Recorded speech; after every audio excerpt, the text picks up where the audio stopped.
Hi, I'm Dr. Roland Kappe, and welcome to Public Policy, Economics and Analysis. Did some of you recognize the sound you just heard? It's the closing bell of the New York Stock Exchange. Now, stock markets are examples of markets. Very peculiar, very specific types of markets. But markets more generally are institutions that are quite central to the modern world.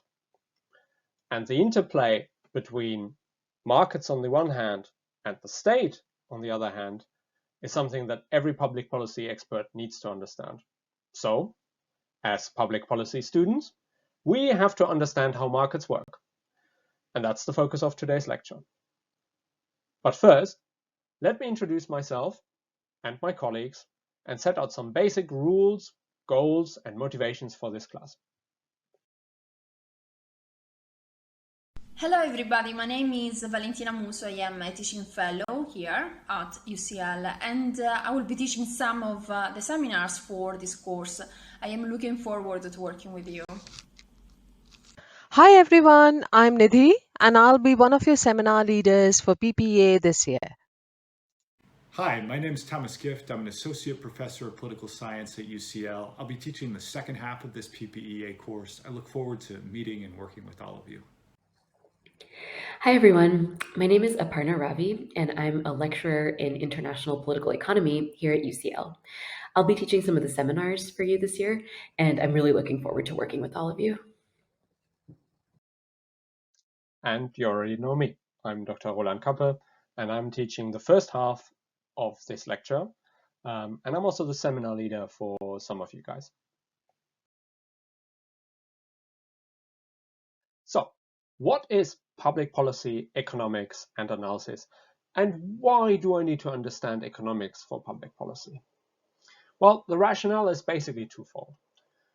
The first rationale has to do with economics as a theoretical framework. It basically provides a very clear sort of system for investigating situations in which the government may want to intervene into markets. Those are called market failures. These are basic conditions in which the market doesn't work as advertised, and that's a very powerful rationale for public policy, really, for public policy decision making. The second rationale is more instrumental, if you like, and that has to do with the role of economists and economics. Economists have been very successful at sort of capturing the market for political advice. Within public policy, the voice of economists can be heard loud and clear. So, if you want to become a public policy expert, you have to at least understand and familiarize yourself with the language of economics so that you can understand the arguments that are being put forward. And it's helpful to understand the way economists see the world. So why do we start with markets? Why the focus on markets? I promise you it's just today. The problems already start next week. So this class is not just a lot of neoliberal mumbo jumbo, okay? Many of you are maybe critical of markets, thinking about healthcare, other problems. And spoiler alert, so am I, okay? But the most powerful arguments against markets or for intervention into specific markets, or against privatization, if you want, come from economists or from those who understand how markets work and when they fail. So what are the key concepts we need to understand and be able to apply? Well, there are questions of sort of markets and efficiency, supply, demand, equilibrium, Pareto efficiency, consumer surplus. That's just today. And then we're going to be talking about externalities, public goods, perfect competition, monopoly, moral hazard, adverse selection, inequality, taxation, cost-benefit analysis, and behavioral economics. So many topics, and many of these terms may be unfamiliar. And that's good, because that's what we're here to teach. So what's the goal for the class? What are the outcomes I want you to take away? Well, I want you to understand the type of language, economic language that is being used, but I also want you to be able to clearly identify different types of market failures that are quite common, specifically externalities, imperfect information, and sort of failures of competition. And I want you to be able to propose solutions, okay? Just diagnosing the problems is not enough. we can think about sort of public policy solutions for these problems. And some of these solutions grow out of a clear understanding for how the problem works from an economic perspective. So in sum, I think PPEA, as we'll be referring to this class from now on, is basically one part language class. Understand, how economists talk, how economists describe theoretical problems. Then one part core economic ideas that some of you may or may not be familiar with, and one part practical solutions to common problems that you will encounter in your career in public policy. Okay, so what do you need to do and what do you need to learn to get there? Well, you've already made it because you're watching this video. So you found the Moodle page and you started watching the lecture video. So that's the most important thing. The Moodle page in general is the core, sort of the hub for everything. Okay, this is where the lecture materials are. This is where the readings are. This is the way we get in contact with you. So we'll use Moodle announcements which come to your email, and any kind of additional activities, etc., will be posted here. It's also where the readings are, and the readings are based on one core sort of textbook and then some additional reading. The core textbook is Joe Stiglitz's Economics of the Public Sector.